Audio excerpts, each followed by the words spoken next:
नमस्कार मित्रों, आप सभी लोगों का हमारे चैनल श्री राम परिवार में हार्दिक स्वागत है। मित्रों, हमारे चैनल के कुछ सदस्यों ने कमेंट किया था कि गुरुजी आप रुद्राक्ष की माला को भी धारण करने की विधि उपलब्ध करवा दीजिए। तो इसीलिए आज हम आपको जो है रुद्राक्ष की माला को किस तरीके से आप धारण कर सकते हो वो विधि आपको उपलब्ध करवाएंगे और उसे किस तरीके से सिद्ध करना है इसके बारे में सारी जानकारी प्रदान करेंगे। इसलिए आप पूरी वीडियो को ध्यान से देखिएगा। अब जो भी लोग पहली बार वीडियो देख रहे हैं, मैं उन्हें बता दूं कि इस चैनल पर मैं आपको धर्म अध्यात्म से जुड़ी हुई कई प्रकार की जानकारी उपलब्ध करवाता हूं, प्रकार की साधना सामग्री और पुस्तकें आदि प्रदान करता हूं। तो अगर आपको भी ये सभी चीज़ें पसंद हैं, आप भी इन्हें प्राप्त करना चाहते हैं, तो आप जरूर हमारे चैनल को सब्सक्राइब कर लीजिएगा और जो घंटे का बटन है उसे जरूर चालू कीजिए, जिससे कि हमारे द्वारा प्रदान की गई सारी वीडियो आपको प्राप्त हो सके। अब देखिए, माला को धारण करने की और उसे सिद्ध करने की विधि तो मैंने आपको पहले भी उपलब्ध करवा रखी, लेकिन रुद्राक्ष के मामले में थोड़ी सी अलग होता है। रुद्राक्ष के मामले में अगर आप विधि को देखोगे तो यहाँ पर विधि जो है थोड़ी सी अलग होती है, क्योंकि रुद्राक्ष की माला एक ऐसी माला है जो कि कई सारी साधनाओं में काम में ले सकते हैं और ये माला आपको बहुत सारे लाभ प्रदान करती है। ये कोई सामान्य माला नहीं, बल्कि अगर आप इसे सिद्ध कर लेते हो तो एक दिव्य माला बन जाती है जो कि आपको कई प्रकार की सिद्धियाँ प्रदान कर सकती है। इसलिए इसकी विधि जो होती है थोड़ी सी अलग होती है, सामान्य विधि की तरह नहीं होती। लेकिन अगर आप सामान्य विधि जो मैंने बताई है उस तरीके से भी अगर आप इसको सिद्ध करते हो तो उस विधि से भी रुद्राक्ष की माला सिद्ध हो जाती है। अब देखिए, रुद्राक्ष का इतना ज़्यादा महत्व क्यों है? तो इतना ज़्यादा महत्व इसलिए है क्योंकि रुद्राक्ष भगवान शिव शंकर का प्रिय आभूषण है और ये अकाल मृत्यु को हरने वाला भी माना जाता है और जो व्यक्ति इसे धारण करता है उसे ये दीर्घायु प्रदान करता है। साधु सन्यासी तो इसे हमेशा धारण करते हैं क्योंकि ये धर्म और मोक्ष प्रदान करने वाला होता है और ग्रस्त व्यक्ति के लिए अर्थ काम का दाता होता है। स्त्रियों के लिए पुत्र लाभ प्रदान करता है और रुद्राक्ष शारीरिक व्याधियों का भी शमन करता है। कई प्रकार के रोगों का इससे नाश हो जाता है। मन की शक्ति को ये प्रबल बनाता है और मन को शांत करता है और मन की एकाग्रता को कई गुना बढ़ा देता है और रुद्राक्ष कुंडलिनी को जागृत करने में सहायता प्रदान करता है। रुद्राक्ष सभी वर्णों के पापों का नाश करता है। चाहे किसी भी प्रकार का पाप क्यों ना हो आपके जीवन में, उन सभी पापों को नाश रुद्राक्ष कर देता है। रुद्राक्ष भूत प्रेत आदि बाधाओं से आपको छुटकारा दिलाता है। जो बुरी शक्ति है वो भी उसे नुकसान नहीं पहुंचा सकती। रुद्राक्ष किसी भी कार्य की सिद्धि के लिए धारण किया जा सकता है और 40 दिन के भीतर भीतर ही आपको उस शक्ति के द्वारा लाभ भी देखने को मिल जाता है। इतनी ज़्यादा इस रुद्राक्ष की ताकत होती है। देखिए, रुद्राक्ष को जो भी व्यक्ति धारण करता है उसे कई प्रकार के लाभ प्राप्त होते हैं। तो वो लाभ क्या क्या है वो मैं आपको थोड़ा सा बता देता हूँ।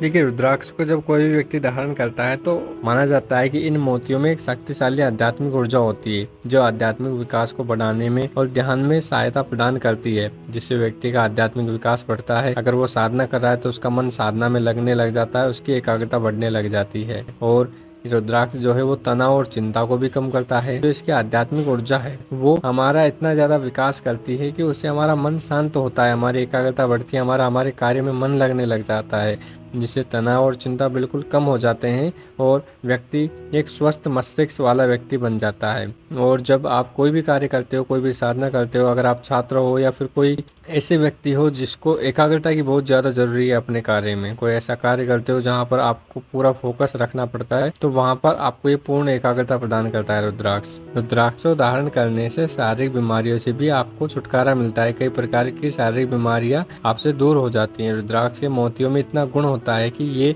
आपके प्रतिरक्षी तंत्र को काफी मजबूत कर देता है, जिससे कि कई सारी बीमारियां आपसे दूर रहती हैं। छोटी छोटी बीमारियां तो आपको हो भी नहीं पाती। रुद्राक्ष की माला को सिद्ध करने से पहले आपको कुछ बातों का ध्यान देना चाहिए। अब वो बातें क्या क्या हैं वो मैं आपको बता देता हूँ। उसके बाद में मैं आपको रुद्राक्ष को धारण करने की और उसे सिद्ध करने की विधि बताऊंगा। देखिए, रुद्राक्ष की माला को जब अगर आप धारण करना चाहते हो, सिद्ध करना चाहते हो, तो कुछ बातों का आपको ध्यान रखना है और सिद्ध करने के बाद भी इन बातों का आपको ध्यान रखना है। देखिए, रुद्राक्ष की माला अगर आपने सिद्ध कर ली है तो उसे कभी भी किसी भी नकारात्मक गतिविधियों में शामिल होने से बचना चाहिए। रुद्राक्ष की माला को बिना नहाए धोए आपको नहीं छूना चाहिए, क्योंकि रुद्राक्ष जो है वो पहनने वाले की ऊर्जा को अवशोषित करता है। तो अगर आप जिस स्थिति में रुद्राक्ष को धारण करोगे, उस स्थिति की जो ऊर्जा होगी वही ऊर्जा को रुद्राक्ष अवशोषित करेगा और उसी के अनुसार आपको लाभ उपलब्ध करवाता है। अगर आपने नकारात्मक गतिविधियों के दौरान रुद्राक्ष का प्रयोग किया तो ये नकारात्मक ऊर्जा को भी अपने अंदर ग्रहण कर लेगा और आपको जो है नकारात्मक प्रभाव भी देखने को मिलते हैं। अब देखिए, रुद्राक्ष की माला सिद्ध होने के बाद में आपको इसे दूसरे व्यक्तियों से छुआने से भी बचाना चाहिए, क्योंकि अगर एक बार आपने रुद्राक्ष की माला को सिद्ध कर लिया है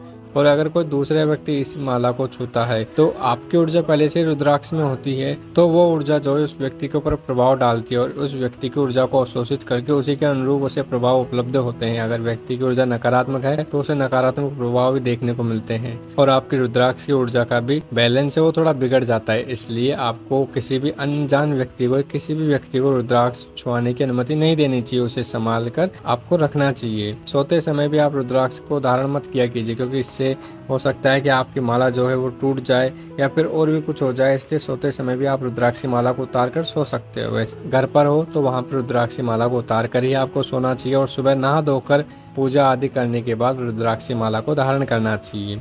और कभी भी टूटे हुए और क्षतिग्रस्त रुद्राक्षों की माला धारण नहीं करनी चाहिए। ऐसे जो रुद्राक्ष अगर आपको मिल जाते हैं तो उसे आप जो है बहते जल में या गंगा जल में जो है विसर्जित कर देना चाहिए, क्योंकि ऐसे रुद्राक्षों को धारण करने से आपको लाभ की जगह हानि ही प्राप्त होती है।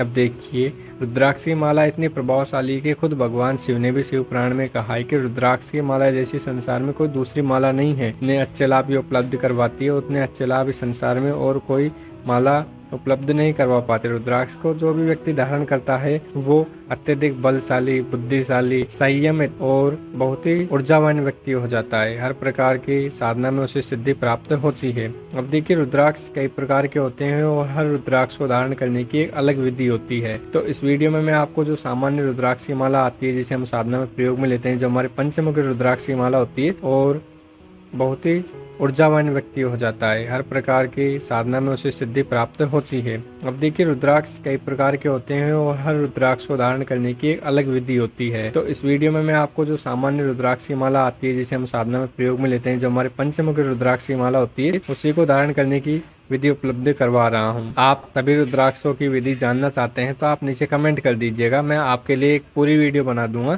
जिसमें मैं सभी प्रकार के रुद्राक्षों के मंत्र, उनको धारण करने की विधि, उनके सभी प्रकार के लाभ उपलब्ध करवा दूंगा। लेकिन उसके लिए आपको नीचे कमेंट करना होगा। अगर आप कमेंट करेंगे तो हम जरूर जो है आपको रुद्राक्षों को धारण करने की पूरी विधि उपलब्ध करवाएंगे, जिसमें हर रुद्राक्ष के बारे में पूरी विधि विस्तार से बताई जाएगी। तो उसके लिए आप नीचे कमेंट कर दीजिएगा। इस वीडियो में मैं आपको पंचमुखी रुद्राक्ष की विधि उपलब्ध करवा रहा हूं। अब देखिए, और रुद्राक्षों की विधि इसलिए उपलब्ध नहीं करवा रहा इस वीडियो में क्योंकि रुद्राक्ष कई सारे हैं और सभी रुद्राक्षों की विधि अगर उपलब्ध करवाऊंगा तो वीडियो काफी लंबी हो जाएगी। इसलिए मैं इसमें केवल आपको पंचमुखी रुद्राक्ष की विधि ही उपलब्ध करवा रहा हूँ। पंचमुखी रुद्राक्ष की विधि इस प्रकार है कि आपको जो है सबसे पहले तो कोई अच्छे दिन का चयन करना है। आप ग्रहण काल में, अमावस्या को, पूर्णिमा को या फिर किसी विशेष शुभ मुहूर्त में इसे सिद्ध कर सकते हो। कोई भी शुभ वार है जिसे आप सिद्ध कर सकते हो। वैसे तो सोमवार के दिन आप सुबह नहा धोकर जो है रुद्राक्ष को धारण कर सकते हो, इसे सिद्ध कर सकते हो। नहीं तो अगर ग्रहण काल पड़ रहा है तो बहुत ही अच्छी बात है। पूर्णिमा, अमावस्या के दिन अगर सोमवार है तो भी बहुत अच्छी बात है। नहीं तो आप पंचांग देख लीजिएगा, कैसे विशेष मुहूर्त में, विशेष योग में आप इसे धारण करोगे तो और भी ज्यादा अच्छे लाभ आपको प्राप्त होंगे। अब देखिए, सबसे पहले आप स्नान करके पवित्र होना है और उसके बाद में आपको जो है पवित्र वस्त्र धारण करने हैं।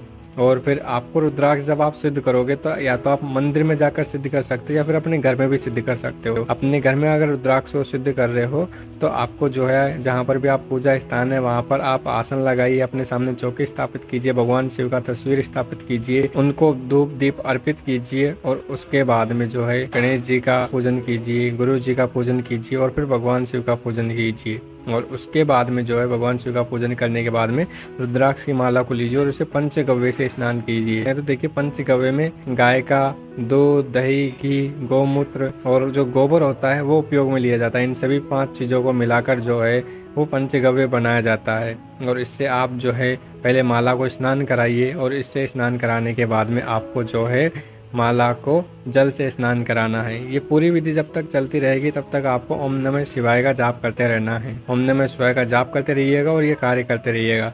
उसके बाद में आपको माला को जल से स्नान कराना है। अगर आपने इत्र आदि ले रखा है तो आप जो है इत्र आदि भी माला को प्रदान कर सकते हो। और उसके बाद में आपको माला को जो है भगवान शिव के सामने अर्पित करके उसे सिद्ध करने के लिए भगवान शिव से प्रार्थना करना है। और आप माला को लीजिए, उसका पूजन कीजिए और पूजन करते समय आपको जो है माला के हर मनके के ऊपर जो है तिलक लगाना है। तिलक लगाते समय आपको जो है ओम नमः शिवाय का ही जाप करना है। तो माला के हर मनके के ऊपर आप तिलक लगाइए। उसके बाद में माला को प्रणाम कीजिए, भगवान शिव को प्रणाम कीजिए और उसके बाद में जो श्लोक आपको मैं दिखा रहा हूँ स्क्रीन पर, उस श्लोक का आप जप कीजिए। देखिए ये जो श्लोक है वो मैं आपको डिस्क्रिप्शन में लिखकर पूरा उपलब्ध करवा दूंगा। सबसे पहले आपको भगवान का ये श्लोक पढ़ना है, उसके बाद में आपको जो है अंगन्यास करने हैं, करन्यास करने हैं, वो मंत्र भी मैं आपको नीचे उपलब्ध करवा रहा हूँ। उसके बाद में ये पूरा जब कार्य हो जाएगा जो मैं आपके सामने लिख कर बता रहा हूँ, जो श्लोक आपको पढ़ना है, अंगन्यास करन्यास के जो सभी मंत्र हैं वो पढ़ने हैं। और उसके बाद में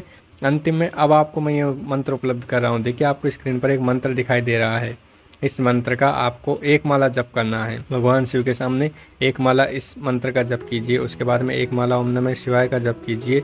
इसके बाद में भगवान शिव को प्रणाम करके माला को उनके सामने रख कर आप उनका थोड़ा सा ध्यान कीजिए। उसके बाद में माला को जो है अपने पूजा स्थान पर रख दीजिए। और अगर आपने घर पर ये कार्य किया है तो आपको जो है मंदिर ज़रूर जाना है और भगवान शिव को मंदिर में जाकर उनका पूजन करना है और माला को उनसे ज़रूर छुआना है, तभी जाकर माला सिद्ध होगी।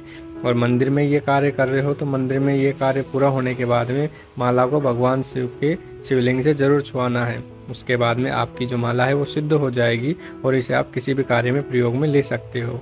ध्यान दीजिएगा, माला को सिद्ध करने के बाद में इसकी सिद्धि बनाए रखना बहुत ज़्यादा ज़रूरी होता है। तो माला को धारण करने के बाद आपको कभी भी जो है किसी के भी साथ गलत व्यवहार नहीं करना है, झूठ बोलने से बचना है, क्रोध करने से बचना है, कोई भी गलत कार्य करने से बचना है, किसी का अपमान नहीं करना है माला को धारण करने के बाद। इसका विशेष ध्यान रखिएगा। तो माला को धारण करते समय इन चीज़ों का आपको विशेष ध्यान रखना है। और जब भी माला को धारण करते हो तो ध्यान रखिएगा कि आपको लहसुन, प्याज, लाल मिर्च इनका थोड़ा कम प्रयोग करना है, तभी जाकर माला की सिद्धि बनी रहती है। वैसे माला की सिद्धि बनी रहने के लिए आपको रोजाना जो है कम से कम एक माला जो है ओम नमः शिवाय का जप करना चाहिए। इससे इसकी सिद्धि बनी रहती है और आपको विशेष लाभ प्राप्त होते रहते हैं। अगर आपके पास गुरु मंत्र है तो आप रोजाना उस गुरु मंत्र का एक माला इस माला से जप कीजिए। माला की सिद्धि बहुत ही जल्दी और भी ज़्यादा उच्च स्तर पर पहुंच जाएगी और आपको अच्छे लाभ प्राप्त होंगे। तो ये सारी जो है पंचमुखी रुद्राक्ष की माला को धारण करने की विधि है जो मैंने आपको उपलब्ध करवाई है। अगर कोई भी दिक्कत आए तो आप नीचे कमेंट कर दीजिएगा, भाई आपको ये चीज़ नहीं समझ आई तो आप मुझे बता दीजिएगा, वो मैं सारी चीज़ आपको जो है दोबारा से बता दूंगा। अब आपने वीडियो को पूरा देखा, इसके लिए मैं आपका तहे दिल से हार्दिक धन्यवाद करता हूं। और अगर कोई चीज़ समझ में नहीं आई हो, कोई ज़्यादा आपको कठिन लगी तो वो आप मुझे बता दीजिएगा। सामान्य विधि तो मैंने आपको पहले ही उपलब्ध करवा रखी है, उसकी लिंक मैं आपको नीचे उपलब्ध करवा दूँगा, उसे भी आप प्राप्त कर लीजिएगा। और इस वीडियो को जितना हो सके उतना आगे ज़रूर शेयर कीजिएगा, जिससे कि अन्य लोगों को भी ये विधि प्राप्त हो सके। आपने वीडियो को पूरा देखा, चैनल को अपना सहयोग प्रदान किया, इसके लिए मैं आपको तहे दिल से हार्दिक धन्यवाद करता हूँ। और एक बात और आपसे मैं कहना चाहता हूँ, चैनल के बहुत सारे ऐसे सदस्य हैं जो सब्सक्राइब तो कर लेते हैं लेकिन वीडियो को नहीं देखते। इससे क्या है कि चैनल की जो छवि है ये यूट्यूब के सामने ख़राब होती है। तो इसलिए आप में से जो भी चैनल को सब्सक्राइब किए हैं कृपया करके वीडियो को जरूर देखा कीजिए। आप में से जो भी चैनल को अपना सहयोग प्रदान कर रहे हैं उन सभी को मैं आप बहुत बहुत धन्यवाद देता हूँ। आपका बहुत बहुत धन्यवाद। और इसी तरीके से आप अपना प्रेम और सहयोग इस चैनल को प्रदान करते रहिए। आप सभी का एक बार फिर से तहे दिल से हार्दिक धन्यवाद। जय माँ भवानी, माँ भवानी आप सभी का कल्याण करे।